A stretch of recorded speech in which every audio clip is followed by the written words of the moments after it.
Dol, ngano limpyo man kaayo ang makina sa Japan. Way abog diha or lapok, just asking by. Dol, kay kadalasan maujud na ako nakita ba.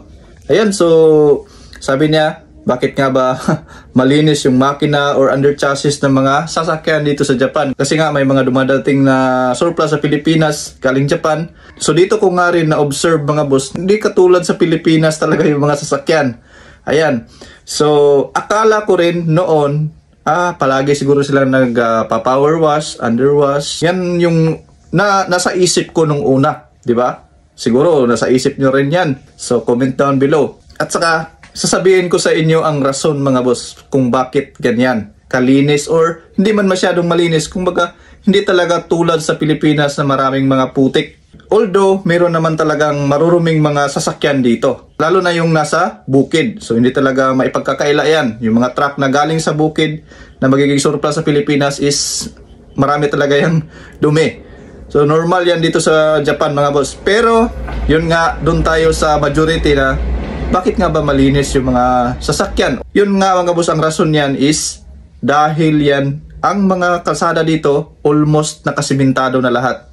At kung meron mang hindi simentado dito mga boss, pero meron siyang mga bato talaga na maliliit. Hindi yung mga, hindi graba, yung, kasi sa Pilipinas nilalagyan ng mga graba, ang malalaking bato. Pero dito, yung mga daan dito, nilalagyan nila ng maliliit na bato. Ayan, mga pebbles, kung baga tawagin. Tapos meron ding sand. Hindi talaga siya nagkukos ng pagkadumi ng ating sasakyan mga boss. Kung baga meron namang mga pakunti-kunti, pero yun nga, di tulad ng putik talaga. At ito pa, isa pa. Kung ma-observe natin sa Pilipinas, yung mga truck, ayan, di ba? Yung mga truck na nagkakarga ng mga lupa, di ba? Sa mga construction, mga malalaking truck. Sa Pilipinas, nahuhulog yan sa daan, di ba? Marami yan. At saka yung mga nagko-construction, yung mga lupa na pumupunta doon sa daan. So dito sa Japan mga boss, bawal yan. Kasi nga, delikado yan dito sa Japan. Kasi kapag umulan, pwedeng mag-cause yan ng pagka-slide ng sasakyan. Kaya dito sa Japan, yung mga nagtatrabaho sa daan, kapag may mga lupa na pumunta doon sa kalsada, wawalisin talaga nila yan. Lilinisin talaga yan. Yan yung kaibahan dito sa Japan mga boss. Yun, balik tayo doon sa mga dump truck. Sa Pilipinas, yung mga dump truck, ang puno-puno, di ba? Puno yung mga yung mga karga. Tapos yung ibang mga lupa na karga ng truck, nahuhulog doon sa daan. Tapos nasasagasaan ng mga sasakyan. Tapos ano na, kapag umulan na, ayun na, ang dumi ng daan sa Pilipinas. Tapos ito pa, ang mga kalsada dito, may saktong drainage talaga.